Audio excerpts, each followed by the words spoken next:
পরের বাক্যে বলছেন ওয়াকামিন খাতিয়াতিহি কায়াউমিন ওয়ালাদাতহু উম্মুহু, এতে লোকটা হয়ে যায় সেই দিনের মতো যেদিন তার মা তাকে জন্ম দিয়েছে।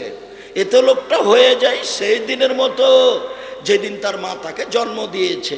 এতে লোকটা হয়ে যায় সেই দিনের মতো যেদিন তার মা তাকে জন্ম দিয়েছে। মানে কি, নিষ্পাপ হয়ে যায়। কি করলে মনে থাকবে না মনে হয়? এক, সুন্দর করে ওযু করলে। দুই, পায়ে হেঁটে মসজিদে গেলে। তিন, সলাতের পরে বসে বসে তাসবিহ তাহলিল জিকির আজকার করলে। মনে থাকবে না মনে হয়? আরো একটা কথা ঢুকছে, সেটা হলো এই কথার মধ্যে কথা বেড়ে যাচ্ছে। আল্লাহ নবী আরো দুটা জায়গাতে বলেছেন নিষ্পাপ হয়ে যায়।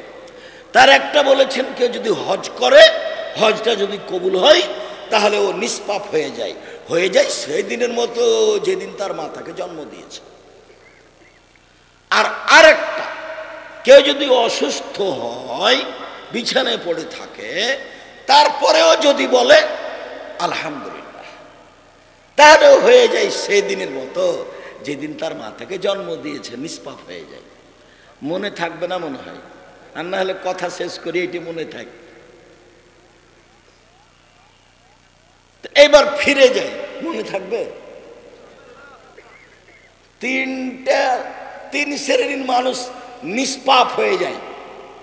তার এক শ্রেণীর মানুষের জন্য তিনটা কাজ। এখন যেটা বলছি, বলেন তো তিনটা কাজ কি কি? ভালো করে ওযু, পায়ে হেঁটে মসজিদ। কাজ দেখাচ্ছ আমাকে? আপনারা যারা আমাকে দেখতে পাচ্ছেন না, আপনাকে আমি আন্তরিকভাবে অনুরোধ করছি কিছুক্ষণ সময় অপেক্ষা করেন। আমিও ক্লান্ত, লম্বা কথা সময় বলবো এটা আমার পরিবেশ অনুকূলে আমি বুঝি না।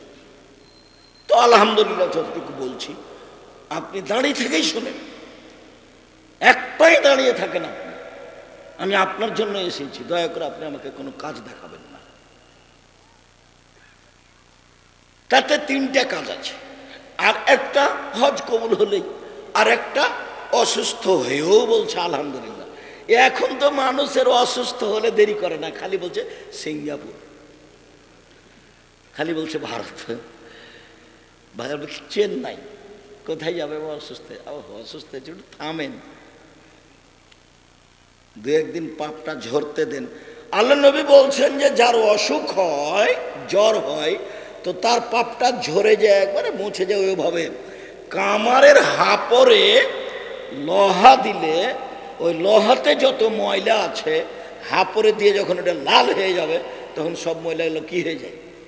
ঝরে যায়। আল্লাহ নবী বলছেন, বুখারী মুসলিমের হাদিস, এটা আমি বলিনি। ওই হাপরের লোহাতে যে ময়লা যেভাবে ঝরে যায়, স্বর্ণ চাঁদিতে যেভাবে ঝরে যায়, মানুষের অসুখ হলে মানুষের পাপ সেভাবে ঝরে যায়। এ কথা তো আর আমি বলিনি, এটা মুহাম্মদ সাল্লাল্লাহু আলাইহি ওয়াসাল্লাম বলেছেন। এবার ফিরে যাই, মুখ ধুলে মুখের পাপ নেই। তো মুখের পাপ, ওই যে ছেলেটার হাতে বড় মোবাইল আছে, শুধু খালি প্রেমের গল্প করে, কত যে জেনার গল্প করে, আল্লাহ সামা, মুখখান খালি জেনা নিয়ে ব্যস্ত। আর কত বেটি ছেলের সাথে সম্পর্ক আছে, আর ওই নোংরা বেটি ছেলেটা দুনিয়ার শয়তান, ওর যে কত ছেলের সাথে সম্পর্ক আছে আল্লাহই ভালো। দুইজনই একবারে জেনার মাঠে হন্যা হয়ে লেগে আছে। একজনের সাথে কথা শেষ করে আর একজনের সাথে কথা শুরু করে, মোবাইলে চলছে। আর ল্যাংটা মেয়েকে দেখছে, এর উলঙ্গ পুরুষ দেখছে, ওই ল্যাংটা মেয়ে দেখছে। জাহান্নাম কত নিকটে, জাহান্নাম কত নিকটে। আল্লাহর নবী বলছেন, পৃথিবীর মানুষ শুনে রেখো, আমি দুঃখিত, আমি আফসোস করে বলে যাচ্ছি, আমার উম্মত গোপন পাপে লিপ্ত হবে, এটা আমার ভয়। আমার উম্মত গোপন পাপে লিপ্ত হবে, এটাই আমার ভয়। বাপ এক ঘরে গোপন পাপ করে, বেটি আর এক ঘরে গোপন পাপ করে। অজু করলে মুখের পাপ ঝরে যাবে। মুখ সমান তিনটে, চোখ, চোখে যা দেখেছেন চোখে তো দিন রাত উলঙ্গ মেয়ে দেখছেন, দিন রাত জেলা দেখছেন, মাথায় টুপি আছে, দোকানে বসে আছেন, আর দোকানে তো ল্যাংটা মেয়ে নাচছে। সেটা আপনার জন্য কেমনে মানায়? আপনার চরিত্রটা কিভাবে মেনে নিল? চোখ দিয়ে যা হয়েছে মুখের সাথে, দুই কান হলো মুখের সাথে, কানে ইয়ারফোন লাগা আছে, ইন্ডিয়ার গান চলছে, তাহলে কানে পাপ হয়, মুখে পাপ হয়, চোখে পাপ হয়। আল্লাহ নবী বলছেন আইনানে তাজনানে জেনা হুমান নাজরো, দুই চোখের জেনা হলো চোখ দিয়ে দেখা, ওজনানে জেনা হল ইস্তেমাও, কান দিয়ে শোনা, জেনার লেসানা নুতক, জিবার জেনা হচ্ছে এই বিষয়ে কথা বলা। পৃথিবীর মানুষ মুখ কন্ট্রোল রেখো, জান্নাত হবে, জাহান্নাম থেকে বেঁচে যাওয়া। দুই, বাড়িতে থাকো, বাইরে যায় না।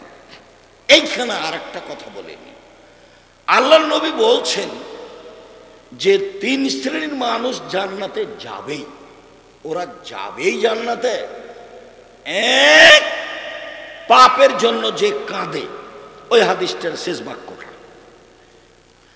তো আল্লাহর নবী বলছেন লাইন ইয়ালেজার রাজুলু বাকামিন খাসিয়াতিল্লাহ হাত্তা ইয়ালেজাল লাবানু ফিদ দারে, গাভীর বান, গাভীর বান, ওই ওলানের বাট ধরে চাপ দিয়ে দুধ বের করে ভিতরে ঢোকানো যায় না, যেমন আল্লাহর ভয়ে কাঁদে যে সে জাহান্নামে যাবে না, তেমন। তার মানে ও জান্নাতে যাবেই, তার মানে ও জান্নাতে যাবেই। আল্লাহর ভয়ে যার চোখের পানি ঝরে সে জান্নাতে যাবে। তিন শ্রেণীর মানুষ জান্নাতে যাবে, তার এক শ্রেণীর মানুষ যে আল্লাহর ভয়ে কাঁদে। তো কাঁদে যে সে জাহান্নামে যাওয়া এমনিতে এমনি অসম্ভব, দুধ ওলান বাট থেকে চাপ দিয়ে বের করে ভিতরে ঢোকানো যেমন অসম্ভব। কথা বোঝা যায় না নাকি? দুই, আল্লাহ রাস্তায় পাহারা দেয় যে, দিন ধর্মের কাজ করে যে। তিন, বেগানা নারীকে দেখে চক্ষু নিচু করে যে। এইবার অপর নারীকে দেখে চক্ষু নিচু করে যে। এবার তোমার বড় মোবাইল চলবে, এবার তোমাদের বাড়ির টিভি চলবে, এবার তুমি মহিলা কলেজের প্রিন্সিপাল, এটা হলো। জামিয়া সালাফিয়াও তো মহিলারা আছে, এদেশের সর্বোচ্চ প্রতিষ্ঠান জামিয়া সালাফিয়া, প্রায় 5,000 ছেলে মেয়ে পড়াশোনা করে। আপনাদের দিনাজপুর এটাই কি কম? এটা প্রায় 20 বিঘা জমির উপরে। জাননি নাকি? একদিন যাবেন, ভুলে ওই রাস্তা দিয়ে চলে যাবেন, দেখে আসবেন। বিশাল প্রতিষ্ঠান এটাও, আপনাদেরটাও। ছোট চোখে দেখে কি হবে, হিংসা টিংসা করে কি হবে? ও বাড়তেই থাকবে, তখন হিংসা আরো বাড়বে। ভালোবাসেন, সম্মেলন হলে যাবেন, ভালো লাগবে, নিজের প্রতিষ্ঠান।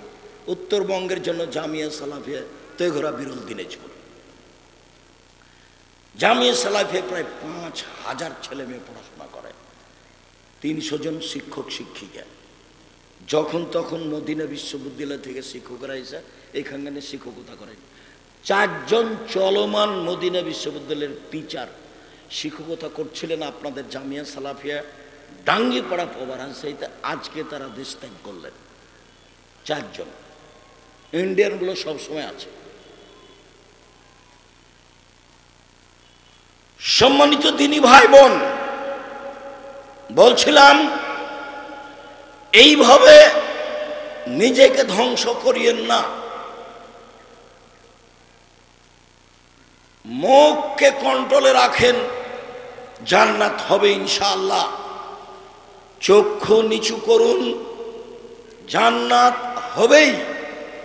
মানে এইসব মোবাইল ব্যবহার করা ত্যাগ করুন। আমার কাছে একটা ওই বাটনওয়ালা মোবাইল আছে, বড় মোবাইল তো আমি ব্যবহার করতে পারি না। আপনি আমাকে বলেছেন আব্দুর রাজ্জাক সাহেব আমার নামটা সেভ করে রাখেন, আমি তো শুধু অন করতে পারি, রিং হলে টিপতে পারি, আমি তো সেভ করতে পারি না। তখন আপনাকে আমি কি উত্তর দেব বলেন? আপনার নাম তো আমি সেভ করতে পারি না। জামিয়া সালাফিয়া চলে এইভাবে, প্রতি মাসে বেতন লাগে 32 লক্ষ, প্রতি মাসে বেতন লাগে 32 লক্ষ। এই মোবাইলে মানুষের সাথে যোগাযোগ করি। জামিয়া সালাফিয়ার আদায় রসিদ বহি বাহিরে ব্যবহার হয় না, শিক্ষক এটা করতে পাবে না, ওটা আপনাদের নিজস্ব প্রতিষ্ঠান।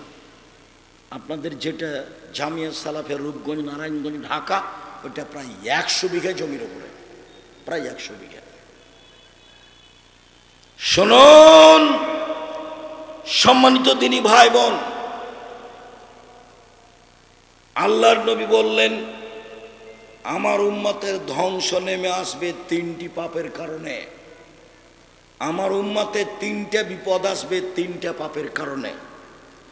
আমার উম্মতের উপরে 3টা বিপদ নেমে আসবে 3টা পাপের কারণে। 1, ভূমিকম্প হবে। 2, আকার আকৃতি পরিবর্তন হবে।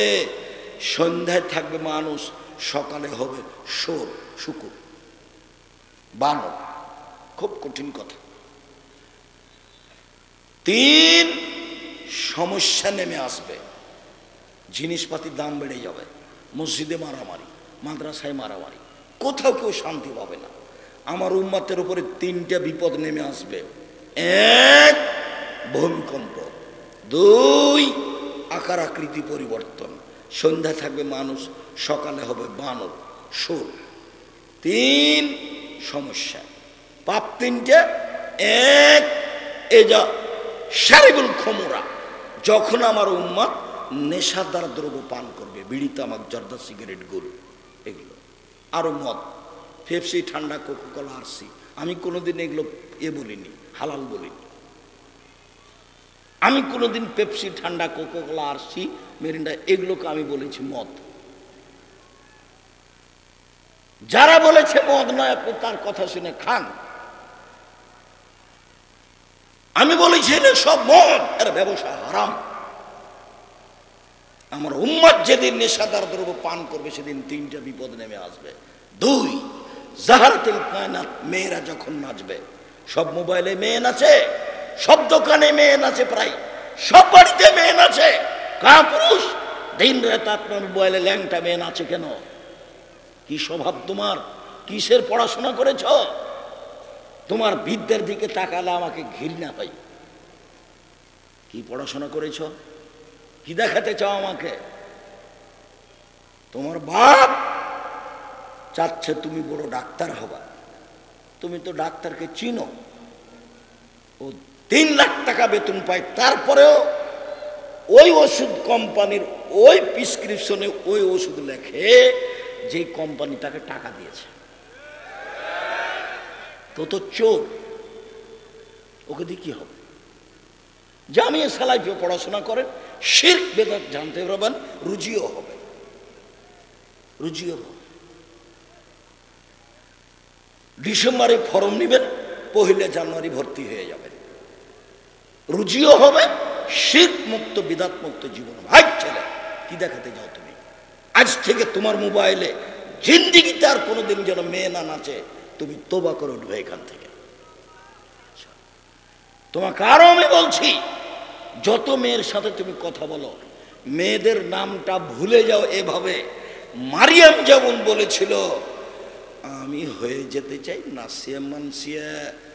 আহারে, আমি জাতিকে কি দিয়ে বুঝাবো? জাতি আমাকে বলবে ছি ছি ছি ছি ছি, জেনা করে সন্তান নিঃস্ব, তুমি বাইতুল মুকাদ্দাসে থাকো, মসজিদে তুমি মসজিদ ঝাড়ু দাও, তোমার স্বভাব এত খারাপ।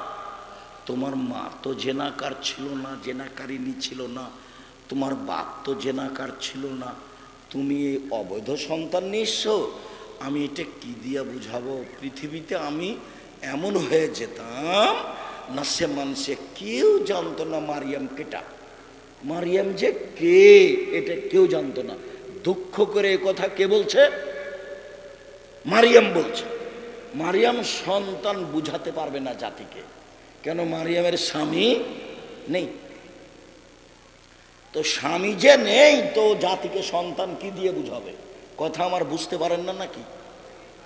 তখন মারিয়াম বলছে অত লজ্জা, মানুষে লজ্জা দিবে তো বেঁচে থাকার চেয়ে না সে মানছে আমি হারিয়ে যাব, কেউ জানবে না।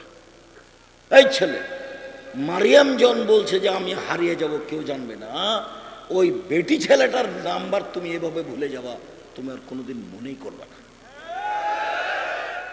যে তোমাকে কবর দিবে, তোমাকে ধ্বংস করবে, তোমার বাপকে ধ্বংস করবে, তোমার বংশকে ধ্বংস করবে। ওকে চিনো না? ও তো নারী। আমার মা বলতো, আমার মা, নারী 3 জানের বড়ি, নারী 3 জানের বড়ি। আর মোহাম্মদ সাল্লাল্লাহু আলাইহি সাল্লাম বলছেন, ও নারী জাতি, তোমরা এমন জাতি বুদ্ধিমানের বুদ্ধিকে নষ্ট করতে পারো। ও নারী জাতি, তোমরা এমন জাতি যে বুদ্ধিমানের বুদ্ধিকে নষ্ট করতে পারো। ও নারী জাতি, তোমরা এমন জাতি যে বুদ্ধিমানের বুদ্ধিকে নষ্ট করতে পারো। উপস্থিত দিনী বৈঠকের মুসলিম বোন কষ্ট পাচ্ছেন নাকি? থামেন, আপনাকে আগে অনেক উপরে করে দিই, তারপরে কথা বাড়াবো। অনেক উপরে করে দিই, আপনি দুশ্চিন্তা ভোগ করবেন না। এদিকে দেখেন, আল্লাহ নবী বলছেন, পৃথিবীর মানুষ শুনে রেখো, কেউ যদি 2টা মেয়ের লালন পালন করে, 2টা বেটি লালন পালন করে বিবাহ শাদী দিয়ে দিবে, তাহলে আমি আর ওই 2টা মেয়ের বাপ জান্নাতে একসাথে থাকবো। এভাবে তখন আঙ্গুল 2টা জমা আছে। আর কেউ যদি এতিমের লালন পালন করে, এতিম, জামিয়া সালাফে 519 জন এতিম অসহায় আছে, তো কেউ যদি এতিমের লালন পালন করে, তাহলে আমি আর সেই লোকটা জান্নাতে এভাবে থাকবো, তবে পাশাপাশি ফাঁকা রাখলেন। আবার বললেন, পৃথিবীর মানুষ শুনে রেখো, কেউ যদি 3টে মেয়ে লালন পালন করে, 3টে বেটিকে বিদ্যা শিখিয়ে দেয়, শিষ্টাচার শিখিয়ে দেয়, বিবাহ শাদী দিয়ে দেয়, তাহলে বিচার মাঠে মেয়ে 3টে থাকবে মধ্যে, ওইদিকে থাকবে জাহান্নাম আর এদিকে থাকবে বাপ। মেয়েরা বলবে আল্লাহকে যে আমরা অন্তরাল, আমার বাপ জাহান্নামে যাবে না, জান্নাতে যাবে, তারপর আমরা এখান থেকে সরব। এই যে আমরা অন্তরাল, আল্লাহ নবী বলছেন যে কুন্নাল্লাহু সিতরান মিনান নারে, মেয়েরা অন্তরাল হয়ে যাবে। ও তো বোকা, একটা মেয়ে হয়েছে বেটি, তখন মুখখান কালো। 2টা যখন বেটি হয়েছে তখন দাদি বলছে কি করবি রে, ডিপিএস খোল না হয়। তো 3টে বেটি হয়েছে যখন, তখন নানি দাদি বলছে বউ তালাক দে, এটা হবে না। নানি দাদির কথা, বউ তালাক দে, এটা দিয়ে হবে না। কেমন স্বভাব, কেমন পৃথিবী! আল্লাহ নবী এভাবে বলছেন।